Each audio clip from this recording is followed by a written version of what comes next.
quiet as breath against glass. I watch my room dissolve.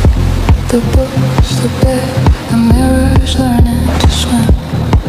My hands floated away like lilies. The ceiling became a river. I tried to speak, but my voice turned into silverfish.